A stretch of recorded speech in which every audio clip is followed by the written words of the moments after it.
ఏడున్నారా? మంటకాడ కూర్చున్నాం. 2 బీర్లు ఒక బిర్యానీ తీసుకుంటా. ఏం పని చేయమంటావు? బండి కావాలి. పెట్రోల్ కొట్టి. 50 రూపాయలు కొట్టితా. అవసరం లేదు, నేను ట్యాంకులు వచ్చావు తచ్చి కొంచెం కదా. కొన్ని 60 రూపాయలు కొట్టితా. సరే తీసుకపో. ఎటు పోతున్నావు? పిల్ల రమ్మంది. మేము కూడా వస్తాం. గుద్దలు అంటే గద్దలెక్క ఎగురుతారు. కావాలిగా వస్తాం, ఎవరు రాకుంటా. సరే రారీ.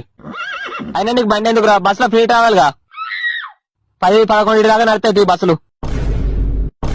అరే నీకు దండం పెడతా, ఎందుకురా ఇజ్జత్ దెంగుతావు? పోయి పోయి పొక్కల పడ్డట్టు నీకు చెప్పిన చూడు.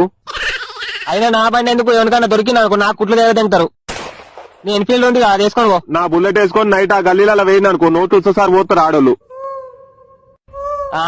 చోటు ఈ చలికి మంచి ఇద్దరు పక్కల కూర్చో, పొక్కలకెళ్ళి పొగెళ్ళాలి. మంట కాగుతారా బోసిడీకి? ఎప్పుడు అదేనా ఇక? సరే నా బండి పట్టుకొని రమ్మంటావు మరి? నేను డ్రాప్ చేసి వస్తాం అంతే మరి. పని అయిపోయినాక పికప్ అవుట్ చేసుకుంటారా? చాగారా డ్రాప్ చేసిన పికప్ చేసుకుంటూ తెలీదా? గుర్తు తలకాయలు